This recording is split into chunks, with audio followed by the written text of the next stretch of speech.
everyone. Welcome back to the Post Pete podcast. This is episode 2. We are going to be discussing our main topic for today is about the importance of previous car ownership. But we're going to start today by talking about something that's caught our eye recently in the automotive world and the automotive news. And I think for me, the biggest one, having recently become a Jaguar owner, was the fact that Jerry McGovern, the chief designer that's been at Jaguar for a long, long time, has left the building, apparently escorted out of the building, according to the Telegraph. But either way, he has left. And for me, that's a really interesting move. Obviously, we don't yet know the full reason behind why that was the case. But it will be interesting to see what that means for the whole Jaguar rebrand. Jack, did you see the story? What were your thoughts on it? I was going to say, yeah, it's interesting, particularly with, I guess the struggles. You kind of hear one end the ownership struggles, and I've been there as a customer, but then on the other end of the things, you see kind of the share price and how well they're doing as an organisation and how many units they're shifting across the brands. You kind of think from a marketing and investment standpoint, it looks like a good company, but then under the hood, there's a lot of cracks. So I'd imagine there's a huge amount of politics at play there, and a lot of change that's happening across the organisation. The only thing that's interesting is I think, from my understanding, they're quite far down the line of like with this car. I don't know if you've seen the car. I saw it this year at Festival of Speed, and firstly, it's absolutely huge. Looks kind of just reminds me of like Miss Penelope's car, like particularly with it being pink and it being such a long, massive bonnet. I don't know what they've got under there. I don't. I imagine that the actual production car won't be so similar, but I think that they're quite far down the production of that. So, and the whole strategy was to try and sell less, but sell at a higher price point. Which again, for me, I'm not sure whether it definitely works for Jaguar when they're already going up against lots of other brands that are kind of in that space as well. So yeah, whether we'll see a shift back to the kind of working man's Jaguar that's been so popular in the past, or if they do continue down this route with a really kind of funky design and marketing language. I don't I know. almost, I almost like the design language though of the older, those really long bonnet, kind of almost like 1920s, 1930s sports cars. Hmm. Where there was, there's hardly any boot, but they were all bonnet and all engine, and they had these Well, that was ridiculous. definitely what the E-Type was like, right? If Yeah, I when you describe that, immediately in my head, an E-Type comes up. So and that probably is, in my opinion, probably the best looking car ever designed, or one at least in the top 3 or 4 of best cars ever designed, ever made, right? mm. Yeah, I've So driven two of them. I've driven a V8 and a V12, and wow, the V8 was awesome. Yeah, I drove it around Wales on like a classic car rally 10 years ago or so. what was that? They say don't meet your heroes. What was the actual experience like versus what you thought it was going to be like? I haven't driven that many cars that are that old, um, so there was an element of brakes etc. being a bit rubbish. Lots of slightly worrying squeaks and rattles on the inside of the car, but the V8 was awesome. 4.2. I'm pretty sure it's a V8. There's a small chance it could be a six, but it's a 4.2 anyway. But the 6 liter V12 that I also drove was a lot kind of heavier, lazier. I think that the nature of the car just fitted the 4.2 better. Really enjoyed driving it, and I drove a couple of other cars that weekend, and the E-Type from that era definitely kind of stood out as something that was a bit more engaging and more special.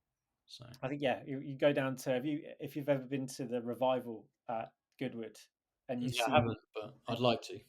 and you see especially the TT race, and you see them all going at that first corner at full chat, and there's about 20 of them all having it, and they're all sideways, and there's no downforce, and they're all on those skinny tires. I mean, what a time to be alive. You see them fighting these massive wooden steering wheels, and they're drifting, and it's unreal. I actually think I'm getting more into the revival than I am the Festival of Speed now. Just maybe it's a sign of the times. Maybe we're past peak, right? Yeah.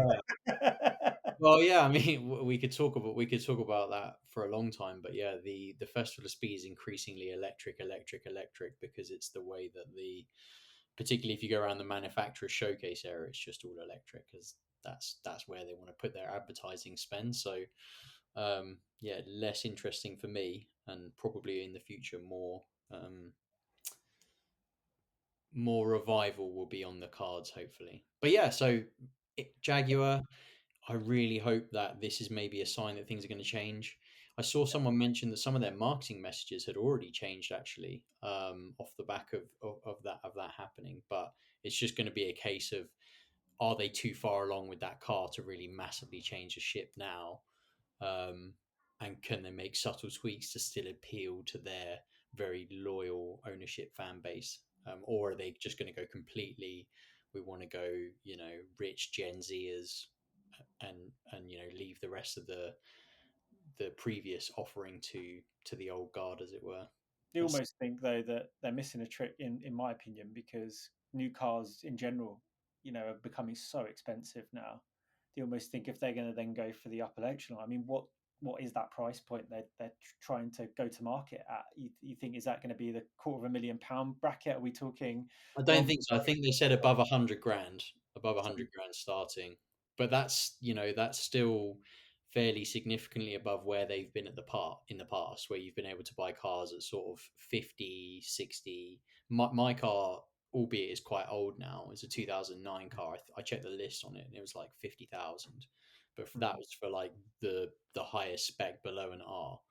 Um, so yeah, above 100,000, you're then competing with your Porsches, your uh, well, in that segment, you're probably particularly competing with, I guess, Bentley, but Bentley are probably now coming in at 150. So maybe there is a gap there at that level. I am getting worried about the cost of new cars though, to the point where I think in maybe 10 years' time, a new Golf GTI will probably be touching 100k at this rate, right? You kind of think you're Yeah, starting to. well, I guess the other point to mention that caught my eye recently, I think off the back of the budget that happened, they're raising the price at which you can buy a car without it attracting the premium tax. So I think previously that was 40 grand, and now that's gone up to 50, which again shows that there has been big price inflation in new cars recently, and buying a car at 40 grand is not really anymore deemed Mhm. as a kind of luxury car. It's almost like relatively bog standard unless you go for a Chinese EV manufacturer. Yeah. And talking of Chinese manufacturers, I think my highlight of the news this week was the replacement, or the new GR, replacement of the LFA. I think they called it the Lexus GR, which is the new supercar from Lexus, where All right.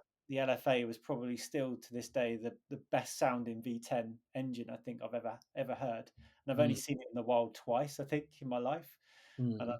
I'd love to see. I haven't seen one for years actually, but that would be a really interesting car.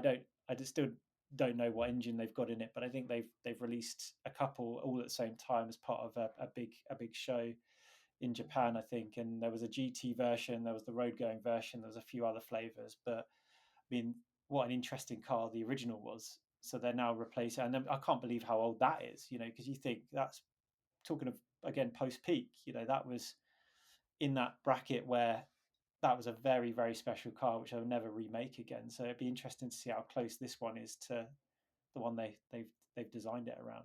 Yeah, yeah. Not many Lexuses are catching my eyes at the moment, so I need to go and have a look at that because I actually missed that one. I didn't see it. So Good, great cars. I just don't think many people were talking about them. Maybe they're a bit of a stealth brand that we should maybe do some content on, perhaps, if there's any Lexus followers. aficionados out there. Yeah, you can come on and give us your point of view of the brand and what we're missing out on, perhaps as well.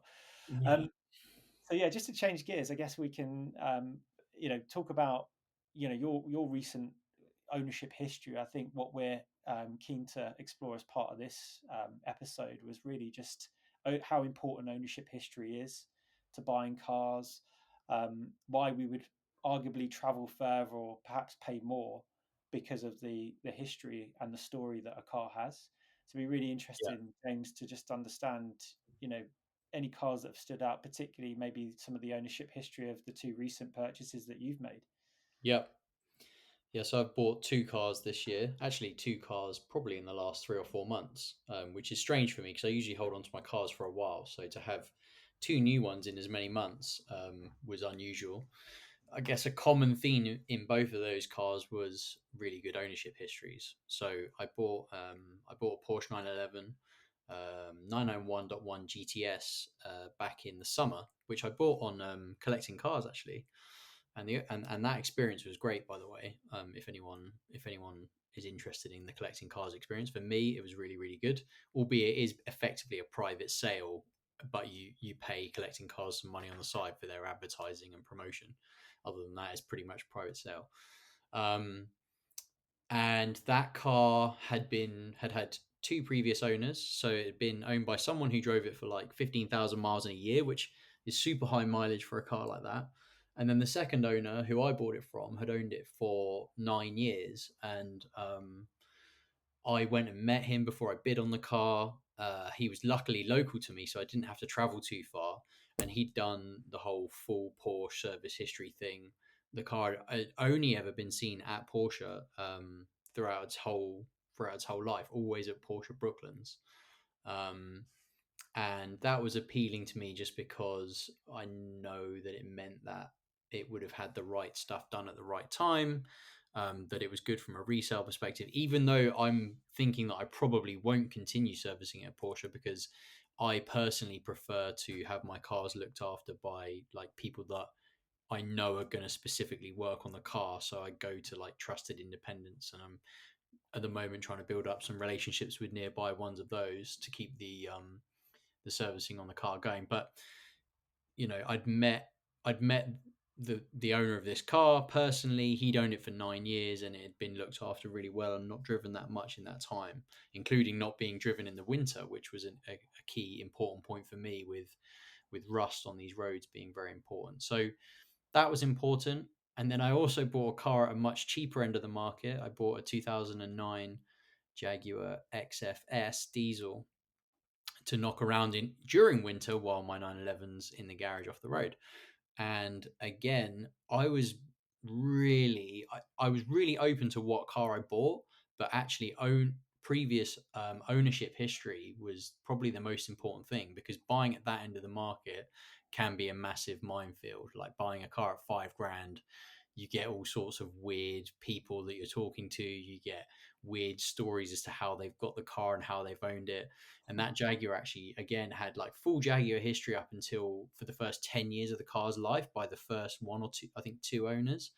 And then I, again, bought privately and met this guy. As soon as I spoke to him on the phone, I was like, I want to buy this car because I know that the owner is solid. And he'd actually already sold the car to someone else, but I managed to twist his arm and offer him a bit more money because I said to him, for me, the work that you've done on the car recently and like talking to you and knowing that you're an enthusiast is much more important to me than just buying a car that I've no idea. So I actually paid overs on it to secure it because he'd already sold it to someone else. So yeah, A for lot, me, extremely important. a lot to be said about that, I think, especially because at that type of end of the market, for the purpose that you bought it for, in some ways, you just want hassle-free motoring, at least for a few years until you decide what you're going to do with it. Because I think, from Yeah, what you said last time, the idea is actually that the Porsche could be the forever car, maybe.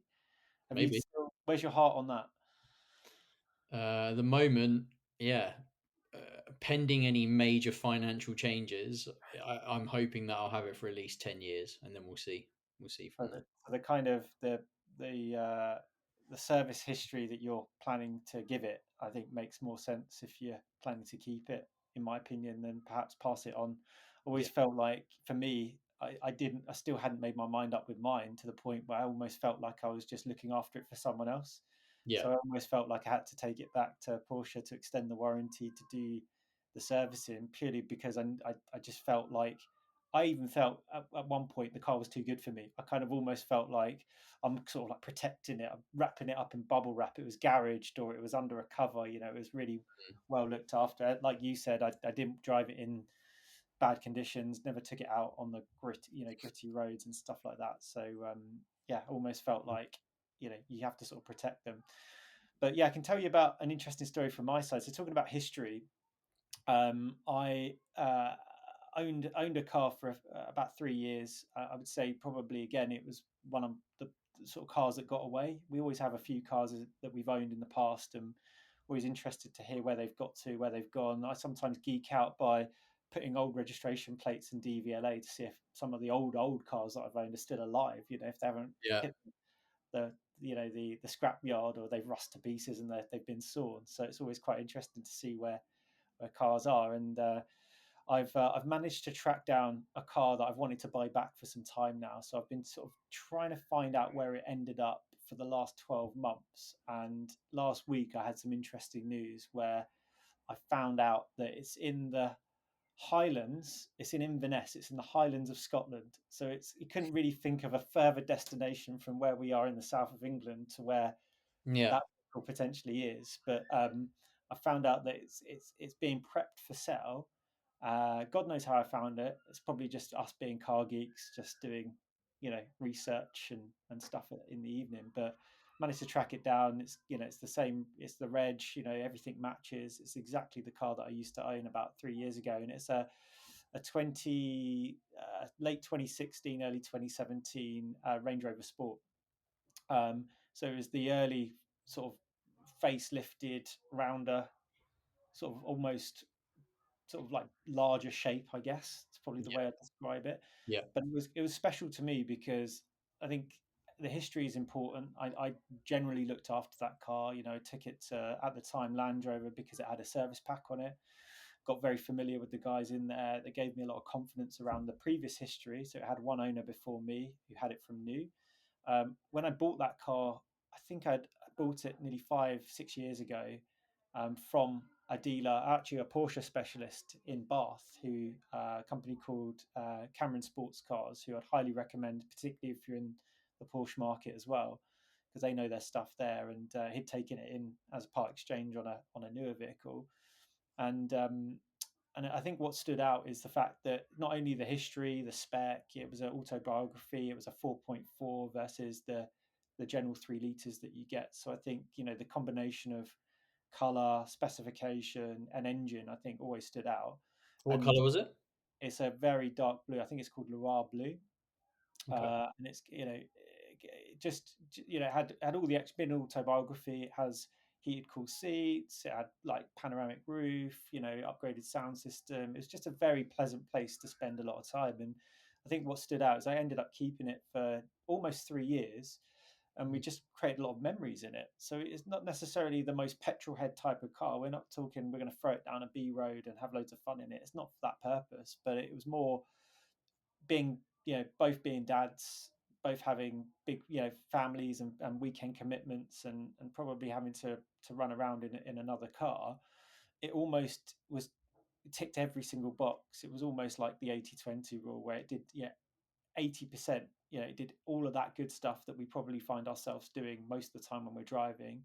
Arguably doesn't do that 20% of exciting B road driving particularly well, but that's Mm. not the reason why I'm buying it. I'm probably buying it because there's an emotional attachment to it. I know the history extremely well because I know it was well looked after. It went to a family in the Somerset region, and then it's been picked up by a dealer and driven up to Scotland. So it's had the one owner since. It's done 8,000 miles in just over 2 years. So that's nothing for those type Yeah. of cars. And it's been consistently maintained. So I've always got some confidence. And going back to JLL as a brand, JLR sorry as a brand, I almost think you know there is they have been tarnished with reliability issues in the past, and I've been I've had really bad experience, which you could talk about in another episode, with ownership I had on a Discovery. And you almost find that there's equally, I think, good ones out there, and match probably with bad ones. So I think ownership history, particularly for a JLR product, is very, very important in my opinion. And I Mm. think that's what's given me the confidence to buy it back, because I know it's did me well for the 3 years. It had a great history. We had a huge amount of memories in there. We did lots of family holidays. The kids loved it. Lots of space, practical car, but also I think just having that slight peace of mind, because I think when you buy one of those products, or something from that brand, you almost get a sense of anxiety the second you buy it, that you think at some point that car's going to let me down. And I don't think I've ever had that that feeling with any other brand of car that I've owned, apart from a Land Rover product. To be honest with you, Yeah. How did you find the car? uh, if you really want to know, I spend hours some nights decompressing after our stressful work and family life on things like Auto Trader and eBay, and I just sometimes search for old interesting cars and sometimes old search histories, and it just happened to pop up. And I rang the dealer. They claim they sell hundreds of Land Rovers a year, Yeah. and so he had a lot of experience. There's been a bit of work that he's done to it via some MOTs and servicing. And again, going back to what you said about your Jag experience, all I wanted was a guarantee of hassle-free motoring at least for the next 12 months, so I Yeah. can prepare myself for any other major jobs. Because you don't expect these cars to be cheap to run. You almost kind of have to put money aside for kind of any big bills that could come up. But I think that's kind of what you sign up for when you go into those experiences. What's really interesting is talking of cost of new cars, right? So that's you know a late 2016, early 2017. So it's a Euro 6 car. Yeah. It's got the DPF, so I can take it into town. Not going to get any additional charges on it. Yeah. But so the tax group I think is lower than the previous, maybe a year or two earlier than that. Then were Yeah. subject to the larger tax because they were Euro 5s. Um, I think the general running cost of that car was really interesting. I had a 2 litre diesel Discovery at the same time I own this, and actually the miles per gallon on the 4.4 was actually better than the 2 litre diesel, because the diesel almost felt like it was struggling because of the weight of the car, whereas you get the 4.4 and it almost glides. You sit at 70 mile an hour on the motorway and it's just idling. It's Yeah. just the most ridiculously comfort experience I've ever had. Yeah. So you were effectively just like searching, I want a Range Rover of this year in this color, and then your previous one just popped up. Just popped up. And I still didn't believe it. Still, I thought, "Well, that looks almost identical to the one I used to have. I wonder, you know, I wonder what the history is." Because, as a dealer, they kind of keep the plates, they put their plate on top of the plate, so you can't really see if it's yours or Yeah. not. Yeah. And they're not particularly, they're common cars, right? You Hmm. see a lot of Range Rover Sports, so it's not a unique car by any means. But I think the combination made it slightly more unique than others, because you see a lot of black ones, perhaps a lot of white ones, but you very rarely see a lot of blue ones, particularly in that sort of Yeah. spec. So I rang the guy and said, "Look, I bet you I can guess the reg plate." And he was kind of almost like, "Why are you buying it back?" And I said, "Well, I don't know if anybody else has been in that position, but you almost kind of, there's cars that got away, and I think I've probably owned two or three of those type of cars, and I Yeah. almost want to, at some point when the time's right, to buy all of them back and just store them somewhere and say, look, that was my old car history. I've got, if I had, money was no object and I had enough money to buy a car barn, I'd almost sort of tuck them away and say that was the generations. That's because it's Hmm. the memories that actually hold more value than the actual piece of metal or what it is. It's almost like you're buying that because it has a level of sentimental value. And I think the longer you hold on to a vehicle, in some ways, the more of those stories and memories that you'll create, to the point where I think if you were to do some trips and some really interesting stuff in the 911 over the next few years, you almost become a bit heartbroken when you have to part with it, and you might end up selling it and then thinking, "Oh my god, I've made a massive mistake there. I need to buy that back again." So I'm. Yeah. And you look at the cost of cars, as we touched on at the start. You think this car, even 9 years ago now, would have probably been in the realm of close to 100K as a price with the extras on it, and you think you're probably paying a quarter of that price, if not less, Yeah. a car that's 8 9 years old. So you think the depreciation curve is huge, especially on that brand. But those type of cars, and perhaps some of the challenges that have helped that depreciation curve have been around reliability, maybe cost of ownership, but also insurance has been a big problem for the JLR brand, I think, because there was a huge amount that were getting stolen over the last couple of Yeah. years post Yeah. COVID. Yeah. And it became very difficult to even insure that type of, or that age group of Land Rover within the London area at one point. Yeah. I had a friend of mine that had an SVR, and I think his insurance was over 10 or 15 grand or something in the 5 digits for 12 months, which is just absurd. So yeah, I think hopefully, I think they've sorted that problem out. because I've not seen a lot of that in the press recently. But No, it there seems is to have gone those. down. I think car insurance in general has just gone down a little bit in the last couple of years, versus where it was in like 22 when there was the whole parts crisis off the back of COVID, etc., and repairing cars just went through the roof. But that's maybe a topic for another podcast. Either way, it'd be great to hear on the next one how you get on with that. If you do go up there, if you do buy it, what your thoughts were on picking up a car that you had before, whether it still gave you that feeling or if it was different. So yeah, we'll And keep that, to be doing honest, that is my biggest concern. You go up there and it doesn't give you the feeling. It's almost like what we spoke about when you drove the E-types. You kind of feel like you don't want to meet your heroes. You almost feel like you've got those great memories. it.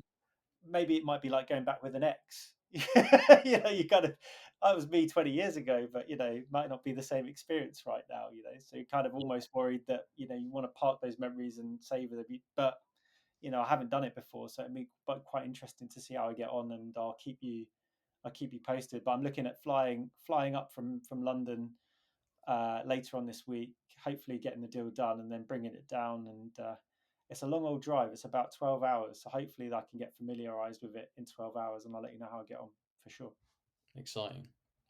Okay, cool. So we're going to try and finish this episode as we will over certainly the next 10 or so episodes. We're talking about what was our peak version of a certain brand, and given that this episode's been all about JLR, let's keep it on that theme and talk about what your version of a peak JLR product was, and you can pick either Jaguar or Land Rover there. Oh, there's some great Jags, isn't there? But then there's also some great Land Rovers, and I think the majority of these podcasts are probably going to be more sports supercar related, perhaps, than maybe more off roading content. But Mm. I would almost say a TD5. So that would be a 90 Defender, and I think they're starting to appreciate now. But the reason why I think the TD5 stands out is because there's a couple of reasons actually, more sentimental again, more gooey stuff where I think they were those engines were probably the more reliable of the bunch that came maybe slightly later than that, like the Puma engines and so on. But also because a lot of the 90s were six seaters, so that means I could get my entire family into a 90. But I also like the stubbiness, how short they are, because You mean with the bench seats in the back? with the bed, yeah. Well, they sometimes have these sort of fold down, almost like flappy seats, which folded down that Okay. faced into the center. So you could get I could get basically my four children in the back, and then mum and dad in the front. Wow, in a You know, 90 as well. yeah. And I think I only found this out the other week, but I actually didn't realize they were called the 90s, the 110s, the 109s. I didn't realize it was all based on inches. Yeah. Well, it's actually 90 inches long. Well, originally, anyway. I don't think the new one is 90 inches long. Well, I could be wrong. But, the original 90s were based on the fact that it was a, 90-inch car, which is unreal. So when you think about, you know, practicality of that, you can see why they were so popular. But I also think that it's a car that's starting to appreciate. So yeah, the values of those still seem to be very consistent over the last sort of 7 or 8 years as I've sort of tracked them. And if I didn't have to do so much driving for work and family purposes, I think I'd probably own one by now. So that's definitely on my list of cars I'd love to own in the next 5 to 10 years for sure. What about you? Um, I have never been a massive Jaguar Land Rover fan, to be honest. Even though I've now bought one, I bought that car because it was much better value and fitted the needs I wanted out of a winter car, at the right price point. Whereas a BMW or an Audi or maybe even a Mercedes that I would have been more familiar with because I've always been German through and through. Um, it fitted my needs, and I'm enjoying like learning the brand a bit more and getting more involved in it. But I don't think I don't think I could pinpoint a peak Jaguar, to be honest. I mean, I love the Project 8. Um, that's a very cool car that we'll never see the likes of again, but it was almost like so special that it's kind of outside of the realms of what we'll discuss week in, week out on this podcast. So my mind would naturally go towards an L322 Range Rover. So the Range Rover before the era of the one that you're looking at, the full fat one. I'm not a fan of the Range Rover Sport in that kind of late noughties shape, that really boxy one, the first one that they did. Mm. Um, but the L322, is a car that I really probably shouldn't like, but since getting the Jag has been the car that I'm most thinking about for a daily driver in the future. I'd love one of those. Maybe it was because of recently Jeremy Clarkson did a YouTube video on it and why he thinks it's peak, and maybe that's influenced me a little bit. But again, it's in that same era that we talked about last time, which is that kind of 2006 7 to like 2012 13 14, something like that. That was the one in that period. It's not, I would fear a little bit that if I would have got the later one, which is the 405, one of my friends had one of those and he just had endless problems with it, similar to some of the stories that you've had with your with the one that others. era. Yeah, you buy good and bad ones for sure. Whereas yeah, I think the earlier, the ones that you're looking at, the L322, yeah, I think that was definitely from a mechanic side of it. Because I've got a few friends of mine in the trade, and they sort of say that they were built differently back then. There's almost, you know, they were built, to a higher specification, I think, in terms of reliability compared to a lot of the newer stuff. So yeah, I don't think they'd be a bad bet at all. And actually, I think they're growing on me. I think they almost look more boxier every year that goes past. And the fact that Queen Elizabeth had one, I mean, they've got history and some regalness about them as well. So I can imagine you driving like the Tonga green, clear windows, Yeah, it'd have to be beige clear leather. windows, Yeah, light leather, yeah, sort of medium to dark green. I have heard of the color Tonga green; has been mentioned before, but yeah, yeah. something like that would Or be. Aintree green is almost like a darker version. I mean, they're lovely. They're lovely cars. I've driven one, but yeah, I mean, that could be a great contender, maybe, because if this doesn't work out, maybe I could have a look at one of those, perhaps, because I do agree with you. I think they're quite a lot more usable than the Defender, the earlier Defenders as well. A little bit more Where there's comfortable. nowhere to put your arm when you're driving. And I actually saw a guy driving one past me earlier, and you notice that everyone driving one of those old Defenders always has their right hand towards the top of the wheel because there's nowhere to put their hand if it's not like at the top right hand corner of the wheel, because you're sitting so close to the door. So yeah, You're I almost you're wouldn't go. almost stuck behind the pillar as well because the doors are so stubby, and you're almost on the windowsill when you're driving those cars. Yeah, But yeah, they're all I mean, they're all so capable. I think that what amazes me is I don't do a massive amount of off-roading, but I've taken a couple of mine off-road, and I actually bought. I was in a position like you, and I ended up tucking my 911 away and buying a £2,000. I think we mentioned it in the last yeah. podcast, the Discovery 3. And when the mechanic looked at that, he was like, these are the era. This is the one you should buy. It was a manual 2.5 diesel. It didn't go anywhere particularly, and there was almost a bit of smoke that came out the back every time you drove it. But from a reliability standpoint, it was almost like bulletproof if you knew what jobs needed to be done. So I think if you do the right research on those type of cars, then and you've got that history, as you said, if the history is important and you've got a bit of a story behind them, then I think they're worth having a look at for sure. Yeah. Awesome. Well, let's wrap it up there. And yeah, we look forward to talking to you again next time. Thanks for listening.